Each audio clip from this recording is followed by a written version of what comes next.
حضرت عبداللہ بن مسعود رضی اللہ عنہ بیان کرتے ہیں، ایک آدمی نبی پاک صلی اللہ علیہ وآلہ وسلم کی خدمت میں حاضر ہوا تو اس نے عرض کیا، اللہ کے رسول، میں نے مدینہ کے دوسرے کنارے ایک عورت سے طبع آزمائی کی، میں نے جماع کے علاوہ اس کے ساتھ سب کچھ کیا، چنانچہ میں حاضر ہوں، آپ میرے متعلق جو چاہے فیصلہ فرمائے۔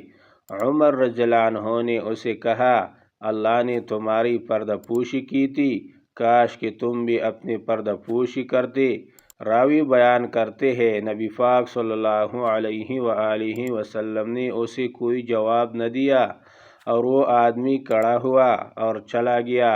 چنانچہ نبی پاک صلی اللہ علیہ وآلہ وسلم نے کسی آدمی کو اس کے پیچھے بھیجا تو اسے بلا کر یہ آیت سنائی، دن کے دونوں اطراف اور رات کی چند ساعتوں میں نماز پڑھا کرے، یقیناً نیکیاں برائیوں کو دور کر دیتی ہے اور یہ نصیحت قبول کرنے والوں کے لیے نصیحت ہے۔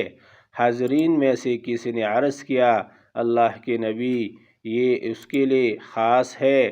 تو آپ صلی اللہ علیہ وآلہ وسلم نے فرمایا، نہیں، بلکہ تمام لوگوں کے لیے ہے۔